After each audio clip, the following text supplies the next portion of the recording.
Welcome to Unstoppable Podcast with Harry Sardinas, inspiring conversations with influential millionaires, investors, thought leaders, entrepreneurs who are making a massive difference with their innovative products and services, and sharing the challenges and wisdom of how they sold their first million.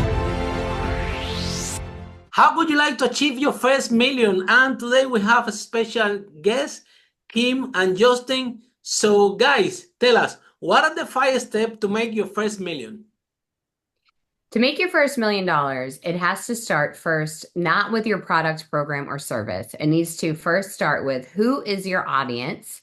That's step number 1. Decide who you want to serve. And I coach for a really long time, and Justin and I focus on this. It shouldn't think about an entire crowd. The way you do this effectively is you think of one person, just one person. It could be somebody you're already serving that you love and you would love more of that person. It could be somebody you want to serve that you haven't served yet, or it could be you just a few years ago.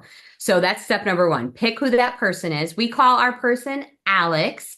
Our person is somebody who already owns a business, is tired of being the best kept secret, is tired of relying upon word of mouth and referral, and wants to effectively grow their business using strategies that they can control. Am I pausing too much there? Because I see my internet jacking up. Can you still hear me okay? Yeah, we can hear you. Okay, great. So then that's step number 1. We're going to pick who that person is. And our person, you get to know them as much as you can. So our person was in some kind of performing arts before. They were in the theater program in school. They were in choir. They were in band. They were DJ. They were in cheerleading. There was some kind of performance and they want to grow their business from the stage. That's step number 1. You pick who your person is. Step number 2 is you uncover a problem that that person has and you use words to describe it that they use to describe it. So you don't talk about your genius, your methodology, your product. You talk about the problem in the words that they would describe it, which I just did. I demonstrated that by saying they are tired of being the best kept secret. They're tired of relying upon word of mouth and referral, and they want to grow in a way that they can control. So that's that step. So that's 2. Step number 3, traditional marketing would have you go and generate leads next, grow a list, build an audience that way. But we recommend your next step is to get on the stage, because that person has already, the person who created the event has already created the audience for you. So the next step is to get on the stage, because that gives you instant authority. That's step number 3. Step number 4 is to make a compelling offer that we call the easy yes offer. It's something that they can easily say yes to. It doesn't require them a lot of time. It doesn't require them a lot of money. It doesn't require them to make a long-term commitment to you. And then step number 5 is to create an ascension path that takes people from that easy yes offer to the high value offer. And the most profitable businesses in the world follow this simple pathway, and they never complicate it. From your first $10,000 to your 100,000 to your million to your multiple million. If you keep this easy business strategy that you take people from the stage to an easy yes offer to a premium value offer, and all the rest of your time is built on marketing and delivery, but not in product development, you create an incredibly valuable business. And then you can work on the strategies that Justin brings to our business, which is the performance of those items, both from the stage and in the coaching. Well, that's fantastic. And I love your 5 steps, especially the step number 3, which is key. I believe that the fastest way, one of the fastest way to grow a business is actually from the stage. Especially, it's a problem that we find with all the entrepreneurs that, when you start a new business, you have to sell your product, right? Now, there is a very important part of this equation, which is credibility, right? Yeah. People won't buy your product if you don't have credibility. Now, the stage will give you this instant credibility, right? Even if you have a startup, even if you are starting the business, because you position yourself as authority, right? And in the end of the day, now you're not selling one-to-one, you're selling one-to-many. So, Justin, tell us what is the biggest challenge that you find with entrepreneurs, right? That they, when they approach you guys, the first thing that they want you, they tell you, no, I want to grow my business, but I don't want to speak on the stage. I don't want my face to be seen. What message do you have for those entrepreneurs? Well, I want to touch on something that you said before. Getting on stage, you're right. It is a great way to grow your business. And when it comes to that credibility and that authority, something that Kim and I like to talk about is borrowing the credibility, borrowing the authority, Absolutely. borrowing the celebrity of the event organizer who already has the audience gathered that you can serve. Stepping on that stage, they are, just by that person who has the audience, just is giving you an implied referral, right? They are instantly making you an authority. So this is something where you can Absolutely. step on the stage for the very first time, never having told anybody about your message, your product, or your service, and have instant credibility, instant authority. So I really love that you mentioned that, because that's so important. And it kind of dovetails into what we're talking about now, which is people who feel nervous, who feel like they've got some head trash. I don't want to be seen. I'm not quite sure what people are going to think about me. And the first thing I'd like to say to the people watching and listening is that if you feel that way, you are perfectly normal, because everyone on some level feels that way. Kim and I have worked with some of the biggest names in business, like Kevin, Mr. Wonderful O'Leary, and Dan Kennedy, and people who have been on television, who are trained to be in front of an audience. And they say the same exact thing when they get off the stage after their speaking engagements as people who are just starting out say. They ask the same question, and that's, how did I do? Did I do? How did I do? So everyone feels insecure on some sort of level. Everyone feels like they are worried about what other people think about them as they step onto the stage. But the response that Kim and I love to really give people when they say, I have this really great business I want to expand, I have this really great product, this great service, this great message, but I don't want to get on the stage because it just makes me too nervous, or I don't know, I'm gonna fall down, I don't know what's gonna happen. And the question that we like to pose back to them is like, okay, well, think about it this way. If you had a life-saving drug, if you had a pill that could solve a huge problem that a lot of people were having, would you not give that to them because you were worried about what they thought? Absolutely. Would you not give them that life-saving drug that could not only save maybe a town, but an entire state, maybe an entire country, maybe the world? Would you withhold that because you were worried that oh, maybe people think it costs too much, or maybe they won't like me? No, you would give that. You would willingly give that. And if you were running a business, as any business would, you would charge people for that solution that you provide to them. You wouldn't gouge them, right? We've seen news articles about that. So the point of that is, if you have a business that serves, if you have a message or a product or a service that can help people, it's almost a moral obligation to get out there and to serve them, right? Absolutely. To get out there and to spread. And look, when you put your nerves and your worries and your concerns before your message, you're actually putting your ego before your ability to serve, Absolutely. your ability to save, your ability to help, 100%. and not just help them, but help yourself and Mhm. help your business expand so that you can help and serve more people. So it's perfectly normal to be nervous, but ultimately we challenge the people who come into our world to make sure that they are putting their mission before their ego. And look, in taking it back down to a normal example, we have a client, Natalie, who grew up in Russia during the communist regime, whose family was actually Russian royalty, and she was a Russian ballerina. And one night she went out and performed on stage and completely forgot part of her routine. When she got off the stage, not only did she feel bad, but she was told that she had brought shame on the family. Told that can you imagine a little child being told that? What that did over the next few years, every time, decades, every time That she much got is near huge. a stage. Yeah. Yes, exactly. She was so nervous. She didn't want to get on the stage because she had all of this trauma, all of this head trash surrounding just being on the stage. Yet she knew that she had this message that could help moms.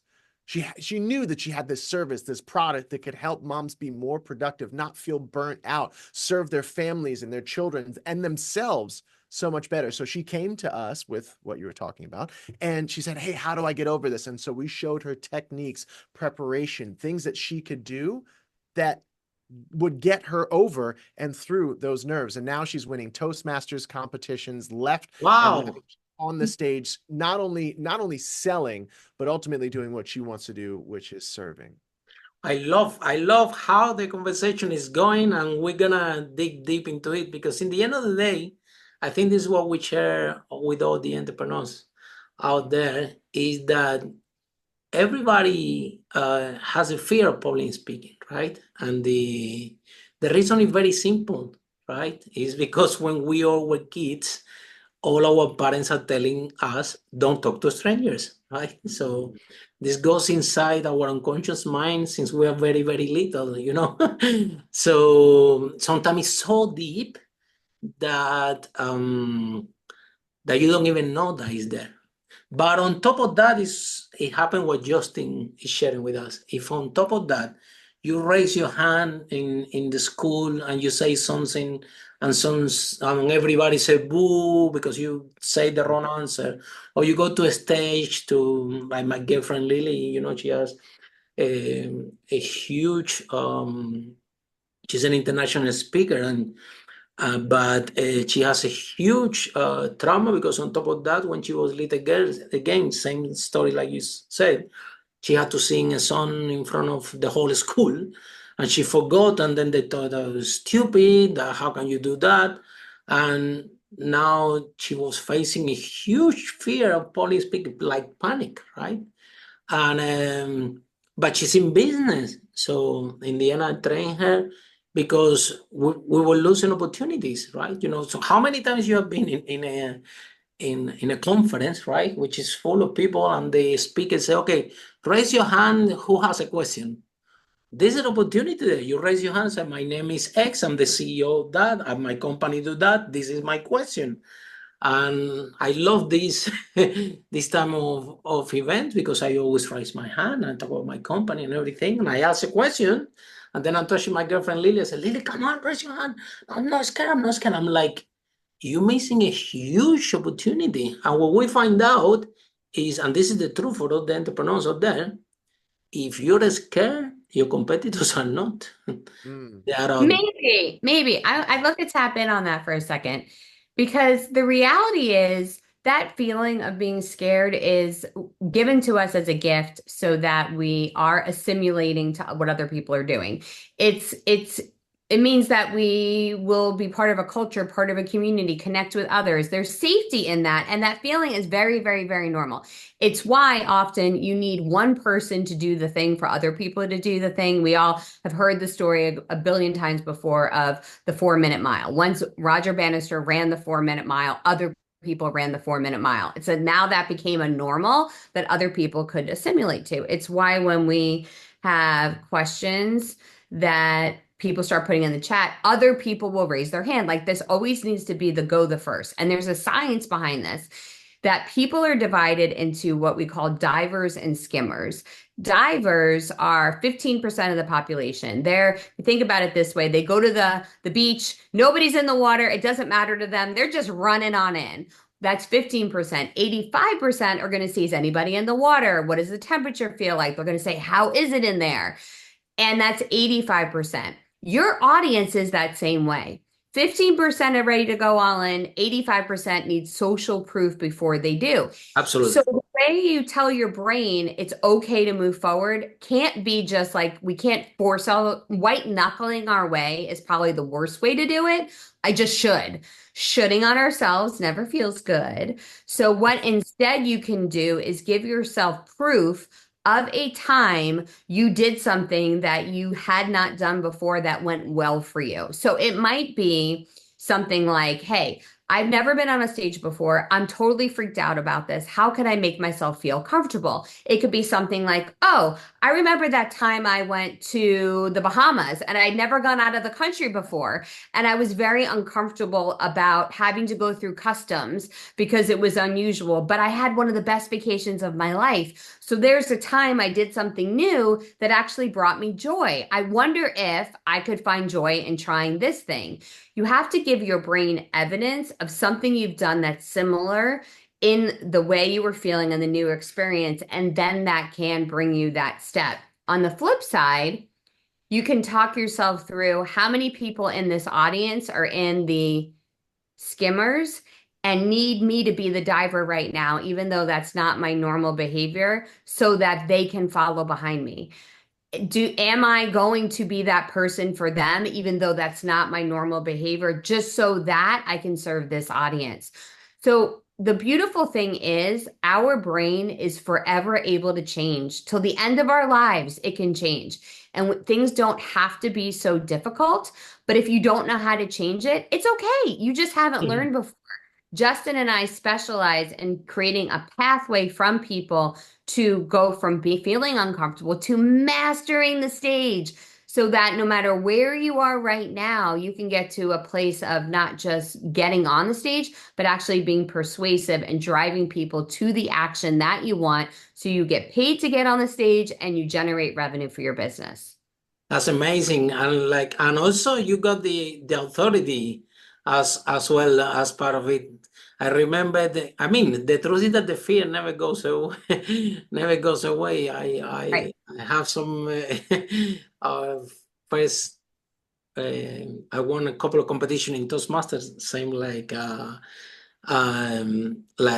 your colleague, your client, and yeah, but let me tell you something. And I had done tons of conference with 100 people, 200 people, 500 people. But let me tell you something. The day that I went to a stage with 2,000 people, that the lights was on my face, and then the TV screen was so huge, and they were about to pass me the microphone.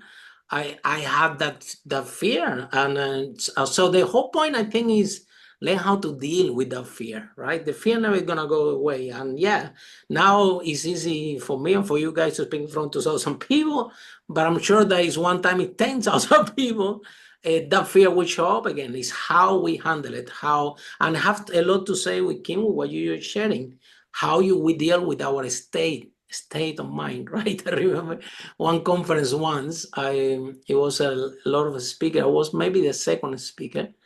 And one guy came to me and said, Harry, yeah, are you the Polish speaking coach? I said, yeah.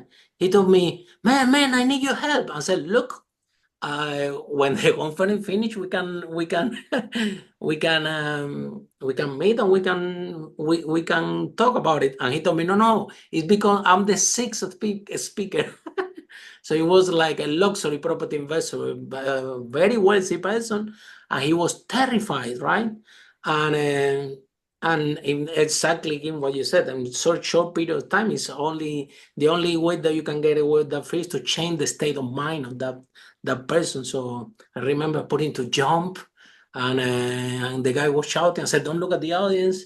And then when they told him welcome to the stage, I said, "Come on, go stage." The guy was so high up that when it was his turn, he was already yeah. So he didn't have time to go to a state of fear again, right? So bottom line, it is important that all the entrepreneurs understand that, right? Number one is the biggest fear that human being can have, right? Is here in London, based in London, when you do surveys, people prefer to die right now speaking public. Yeah. But I actually pause that. You know what it actually is? It's not a fear of speaking. It's not a fear of speaking. Yeah. The fear of rejection. 100%. Which is bigger because it carries in every aspect of our life. And what I want the listener to think about is, who are you more worried about rejecting you? Are you more worried about an audience that you never met before rejecting you, or yourself? You are rejecting your own hopes and dreams when you don't go after that big thing by taking that action. That's what you're doing. You're already saying, I can't. And so when people say, this is one of those thought things in our culture, we will use the term can't, which takes away our freedoms for choice. When you say, I can't speak on the stage, you're lying to yourself. You're choosing not to speak on the stage. You're choosing to allow fear to be a reason why you can't. Just because you're scared doesn't mean you can't. If you're scared, you're choosing to stay comfortable versus choosing to take massive action to change your life and your audience's life. And so it's never actually a fear of speaking. It's a fear of rejection. And it's interesting because when people are speaking one-on-one with people, we will often find it's so interesting, Harry, and Justin and I have seen this over and over again. We'll be in a small group. We run these little workshops for folks to build out their keynote talk and get them on stages and get them paid before, during, and after they speak. And we'll be in a group of 8. We're sitting around the table. People are talking fine, like same people, same room. There's not even a stage. They just get to the head of the table. And then when they speak, they start shaking. Why? Because in their mind, they're worried that everyone in the room is judging them. They're worried that it won't be good enough. They're worried that they're going to be rejected. But what's the truth about that, Justin? Well, the truth is that they're rejecting themselves. And if they don't actually put that message out there, I mean, we all have fear. But well, first of all, if you don't do it, you've already lost. Yeah. And then Absolutely. just by the act of doing it, you've won.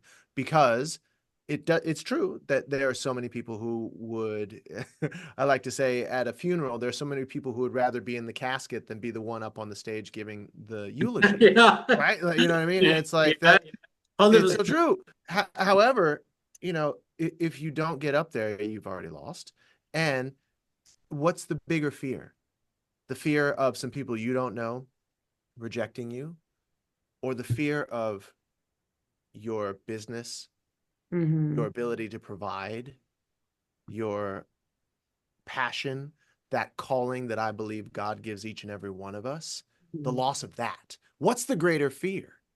I'll take the fear of being rejected by a bunch of people I don't know way over the fear of watching my children not have the things that they need to survive. My family, right? Feeling the spiritual desert inside me when I'm not doing what I'm called to do, right? So that's just another way. And then in the end, look, this is an exercise that I do, which to reinforce what you guys are saying, and it's very simple but very profound. When I'm on the stage, I sometimes 200, 300 people say, okay, who has a fear of public speaking? 80% of the room raise their hand. The other 20% that's so scared that they don't even raise it. So, okay, 10 people come to the stage. All of you never spoke on stage, you're terrified. Okay, go. So then I put them on the stage and then I ask them, okay, can you tell them the name of your father? The name of my father is Peter. Can you tell the name of your son? The name of my son is Juan. Can you tell them how old is your son? And so I ask these questions, to everyone.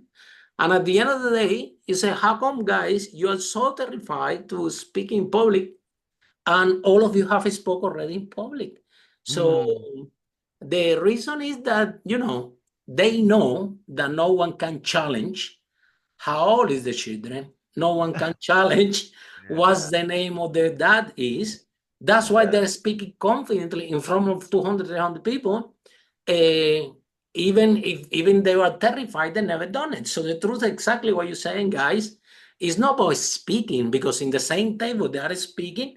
This is the fear of rejection, that fear that what they're gonna say about me. So it's important that for all the entrepreneurs out there, that when you go on the stage, if you know what you're talking about and you're certain what you're talking about, and you know that that people won't be able to challenge what you're talking about, you're not gonna have any fear, because it's reflected in this exercise. So, and maybe the problem that we have in this industry, Justin and Kim, is that a lot of people want to go to a stage to talk things that they don't know about it, and that's why this fear come from. That's why the fear of reaction. But if they're certain, they can overcome that, and they're gonna is very easy. We're seeing all over and all over with a lot of entrepreneurs around the world. It doesn't matter from Singapore, Dubai, you name it, right?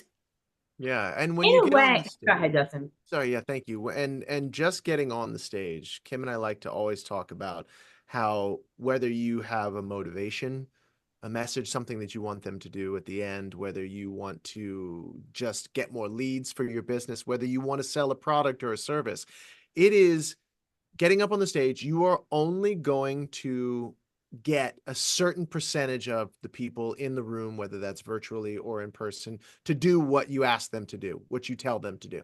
That's it.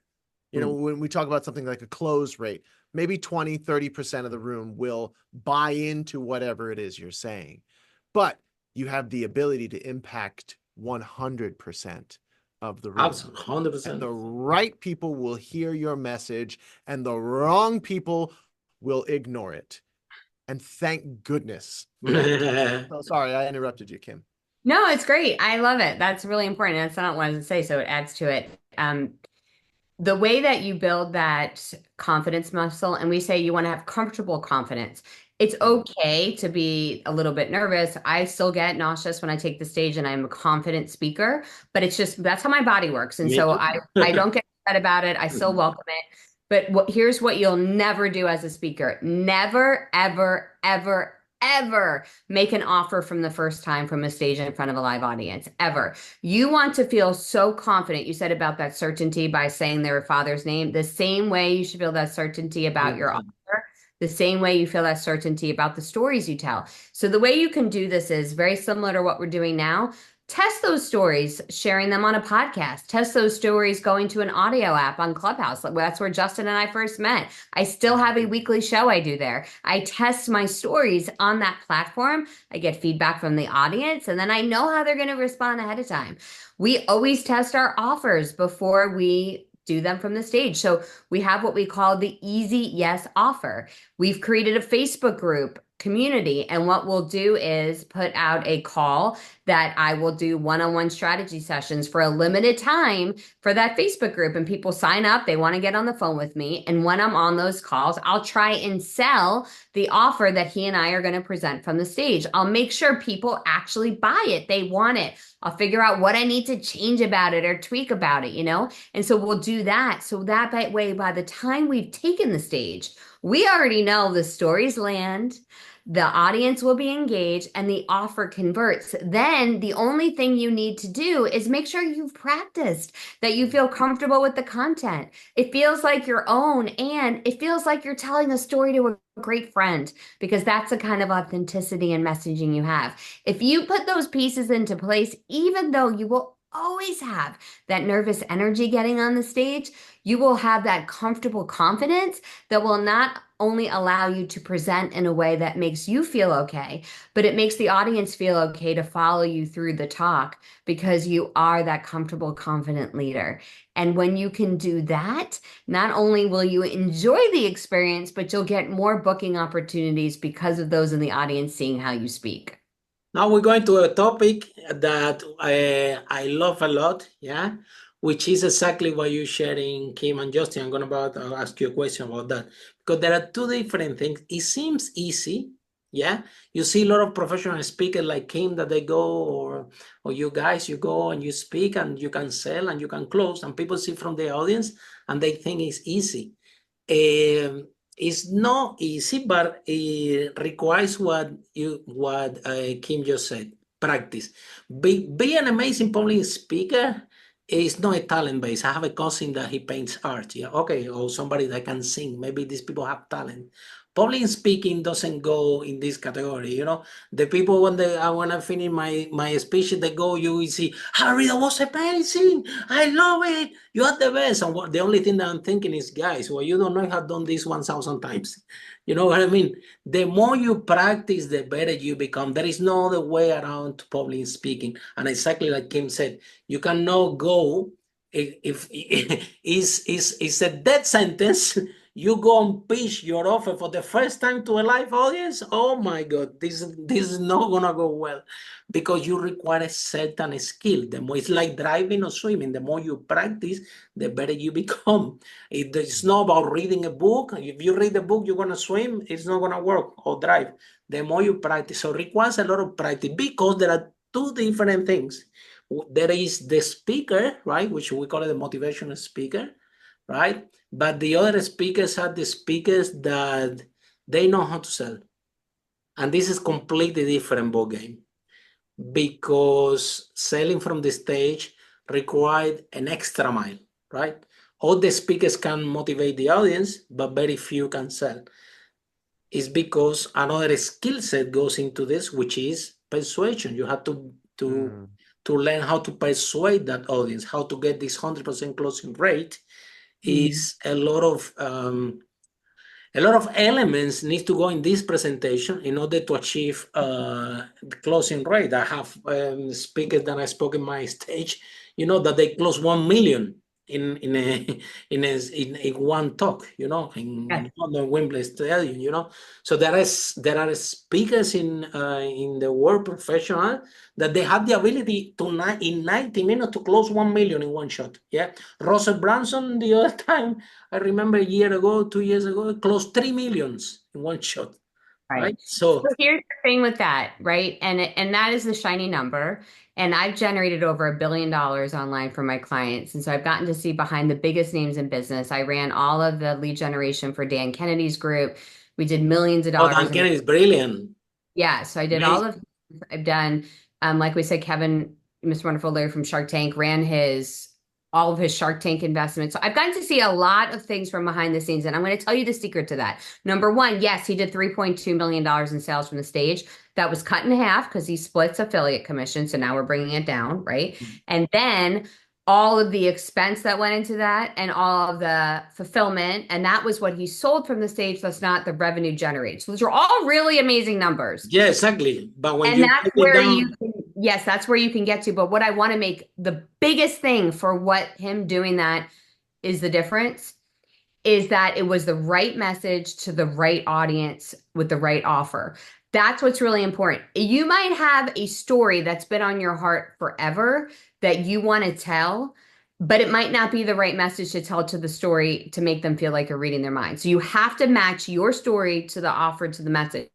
Then the offer has to be so good that it would make it feel like they were making a terrible mistake not to move forward versus the other way around. It has to be irresistible. It has to be so good that it is a no-brainer. And then you need to present it in front of an audience that's a buyer audience. That same talk, even though he is one of the most talented platform speakers of all time, if you don't present the talk in front of a group of people who have been trained to buy, you will not have that result. Now, it doesn't mean that you can't have the same end result, but what you might need to do from the stage is not make an offer for them to buy something. You might need to make an offer for them to get on a strategy call. And because to do one-on-one sales on the back end to do that. Justin and I did a talk in January. We got paid $15,000 to do the speech. It was a keynote speaker talk. We did $165,000 in the hour talk from the stage. And with that audience, since that talk, we've done $1.3 million in revenue.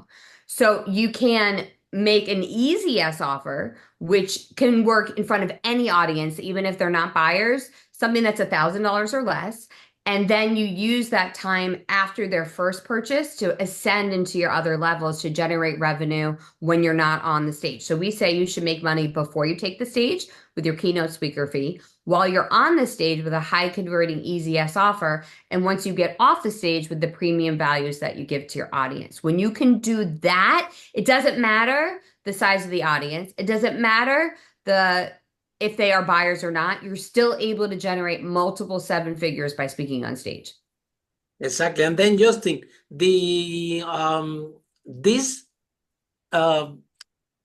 money is always in the back end. I mean, in the front end of the events, of the workshop, it's actually like Kim was describing. By the time that you share the commission with the organizer, plus your fine, plus your things, And regardless, they are very skilled. It doesn't it sound good. Wow, it sold 1 million, it sold 3 million, but at the end of the day, when it's less than that. However, it's something that Kim was pointing out. This is in the front end, but 80% of the money is usually done in the back end.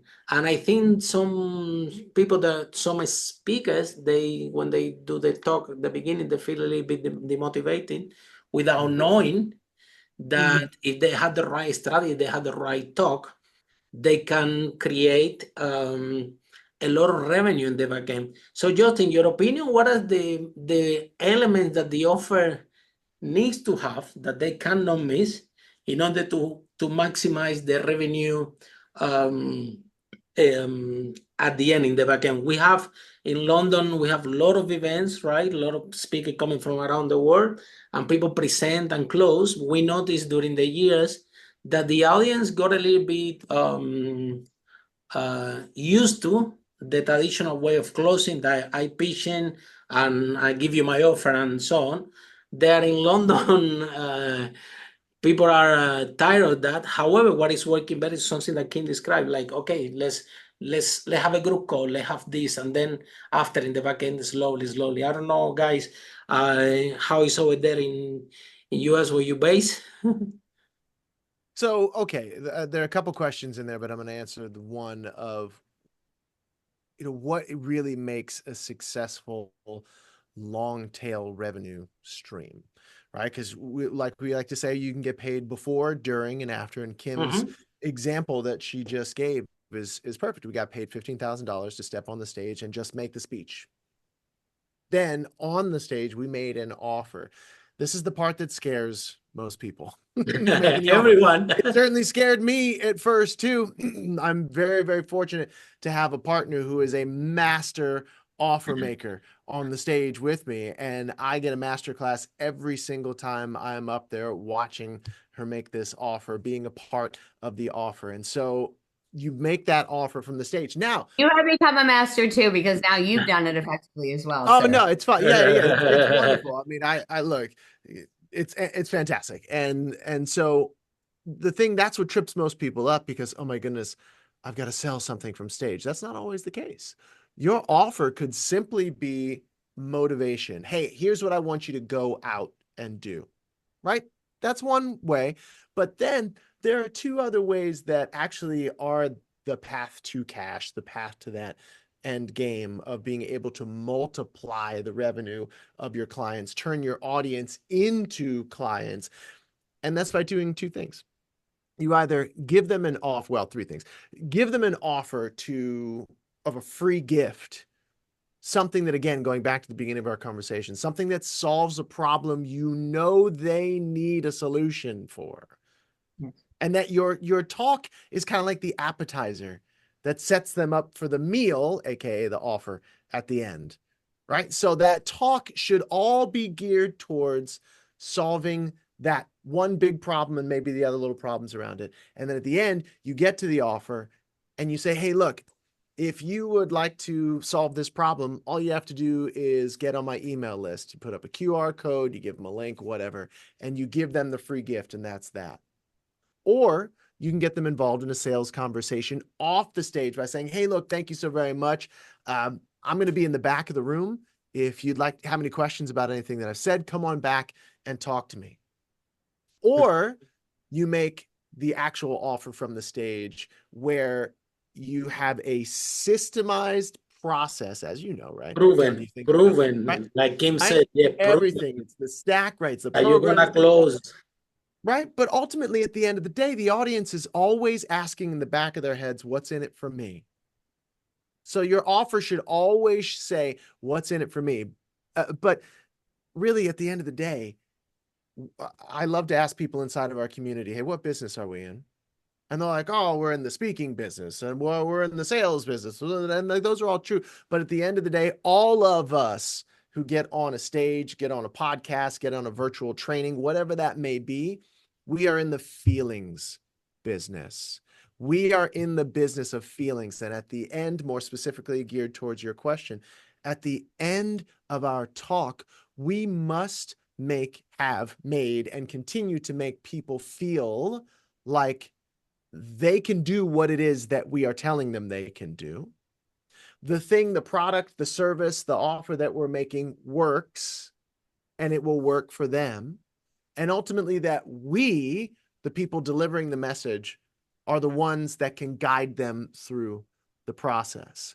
And the last thing that I'll say is people get tired of hearing the same old pitches and the same old speeches and the same old stuff because people don't take the time to differentiate themselves in the marketplace. I agree 100%.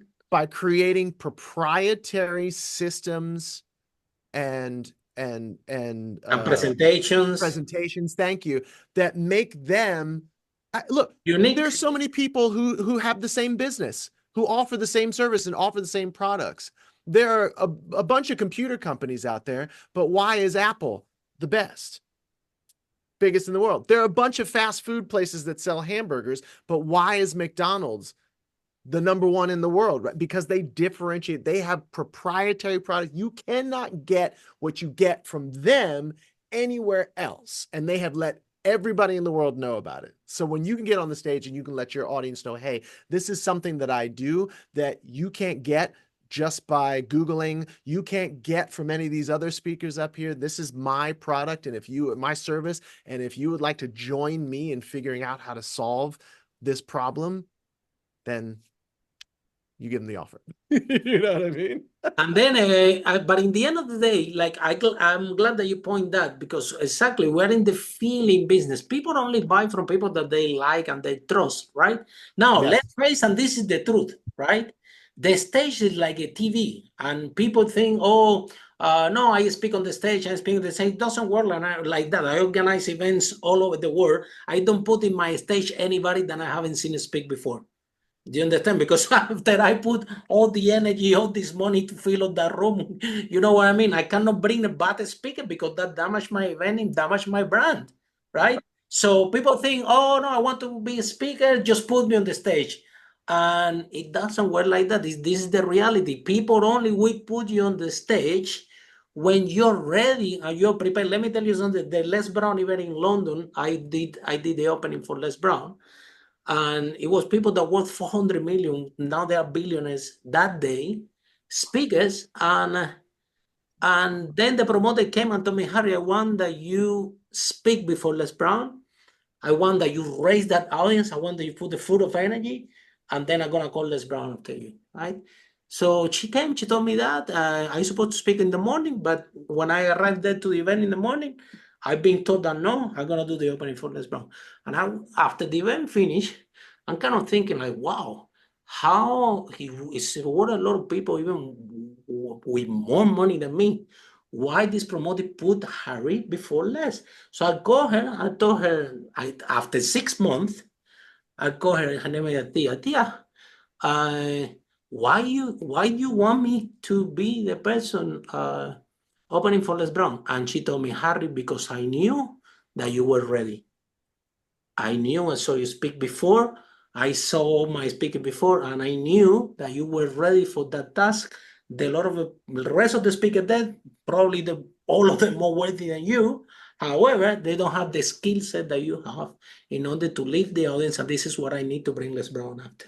So the whole point, the point of the story is that, and this is true, this is the reality in black and white, in order for a big promoter to put you on a stage, they have to be ready. I'm sure this guy that is paying you guys this amount of money for a keynote to speak, these people know that you're ready. They know that you know how to handle the audience. They know that you know how to persuade that audience. They know all that. That's why they put you guys to the stage. So we have to bring the conversation to all the entrepreneurs out there, to everybody that is in business, that, hey, you want to grow your business, one of the fastest ways to go to the stage, but you need to have a coach, you need to have a mentor, and you do need to practice, because the event promoters, they always are looking for people amazing. People don't want exactly what Justin was saying, this boring pitch with this boring presentation and the same stack. Event organizes that title of the Richard Tan, the founder of Success Resources, the event company in the world, is my friend, and he we talk and we see that only the event promoters, they are always looking for great speakers that they can make a massive difference to the audience and they can close. Otherwise, because they need to finance the event. So what's your message, Justin, for the entrepreneurs there, for the people? There are people that said, you know what, I don't want to pay for me to go to the stage. I don't want to pay for training. I'm so good that you should pay me to go, and they don't have any training. They don't have any idea, and they think that they should be paid to go and speak on the event, where the reality is that in order to get paid to speak on the stage, you have to be a professional speaker, and all of coaching, a lot of training, a lot of practice needs to go to equation for a big promoter to call you. So what's your view on that, Justin? Well, my view, and I would love for Kim to tap in on this, my view for someone who truly feels like they just can wake up and be paid to speak on stage, and that they deserve to, just because my challenge to them would be, go ahead. My challenge to them would be, go ahead and do it. Go ahead and see what. Go for it. Go for it. I would love for you to get on, even if you don't get paid, just get on a stage. No one will put you anyway. Who's gonna put you? Well, I don't know. The thing is that it's shysters. So Justin and I both have achieved a level of success in our business that Justin has roles created for him that he gets to perform at and gets paid $20,000 to sing for a couple hours. I get paid. We both get book deals that we get paid to write the book. We get paid to take the stage. If you want to bypass all of that and do it simply for vanity, you can pay to take a stage, just like there's a model world where you can pay, quote unquote, pay to be a model, and you can keep paying to do that thing. There is that world. You will not get any ROI from it. It really doesn't carry any prestige. 100%. You pay to do that. And there are a lot of shysty McShysterson speaker coaches out there who will just charge you so you can take their stage even when you're not qualified to get the speaking kit. So like, if that's what you really want, just go do that. But my question for you is, what if you could accomplish that goal, but instead of you paying to take the stage, what if you could get paid to take the stage? Instead of you speaking in front of a group of other speakers who aren't your right fit clients, what if you could speak in front of the audience that is your right fit client? Instead of speaking on stages where nobody's paying attention because they're just thinking about their speech, an audience who came to hear you talk.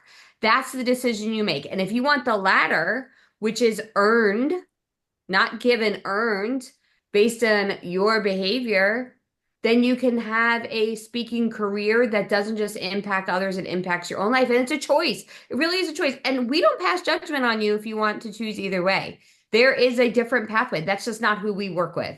Justin and I say very clearly, I had someone on a masterclass the other week, and I'm the kind of person who, if you are not right fit for us, I will tell you. We're live on a call. He's asking about joining our program. And I said to him very clearly, you are awesome. I love the work that you're doing, but you're not the right fit for us. He had written 60 different things he never published. He doesn't complete things he starts. He's not our guy. And that's okay. You have to be willing to say either I work with these people or I don't. I'm going to do this thing and I'm not. And then decide. So Harry, it sounds like you're the same as us. I will work with you if you're willing to put the work in. If you're not, let's address that up front. And then we're not right fit. Yeah, and then people have to understand that, is something that you mentioned, Kim, that I love about the 5 steps to make the first million. You mentioned in one of your points to hire a mentor, to hire a coach. In this podcast, we already interviewed over 500 multi-millionaires, and guess what the millionaires do? You see, the other day, one guy that have over 40 exits. He want to go into real estate, and now he built a property portfolio in Colorado, the multi-million dollars. And then I asked him, man, but now you did in property only 2 years, and now you have the portfolio. How you did? And the guy told me, multi-millionaire with 40 exits. He told me, Harry, this is what I did. I went to Colorado and I find the best property coach that was Yeah. Colorado, and I paid him the money, and I asked the guy to show me, and then the guy showed me, and now I have a huge portfolio. So the millionaire, the wealthy people, they think different, right? They know that they need to hire a coach. They know that they need training. They know that they understand that investment. They understand the return on the investment, and they understand this process. Other people, and it's same like Kim, you said, that they're not right fit. They're not ready yet because they are not in this mindset yet. They are in a difficult pattern, because I get it. People, and we all been there, yeah. We all been in one conference, see Kim speak, and I said, wow, that girl is amazing. Wow, she makes 100K. I can do that. Everybody sitting on the stage, they see your face close, they saw you speak, and everybody say, oh, but this is easy, I can do it, right? And the truth is that you can do it, but you need to have the right mentor that actually have achieved this result, and also you need practice, yeah? This is the truth. I'm telling you, after I speak all over the world and 5 different countries and from thousands of people, the more you practice, the better you become. And your offer always needs twist. And whatever works in Singapore, it doesn't work in Dubai. You have to move it a little bit, and what works in Dubai doesn't work in London. And You always have to know your audience. It's a constant, it never ends. And you always need to have, I always said, the coach is like the insurance policy, someone that you can ask, look, this is what I'm thinking. Shall I try? Well, the coach can tell you, look, try it. But in my experience, try this something else, try these two things. And the trial and error is very expensive, especially in the speaking business. And if you have a right mentor, a right coach, is a huge advantage. So guys, if the people are listening this, the entrepreneurs are listening this and they're enjoying that, and they want to contact you guys, can you share with us how they can find you, how the process works? Yeah, that's awesome, because we actually have a speaking event coming up in just a couple minutes that we have to go to. Couple minutes. Couple minutes. So it's perfect timing. We have a weekly free live workshop where Justin and I coach on the exact things we're talking about: how to figure out your right fit market, your right fit message, your right fit offer, and perform it in a way that commands the stage.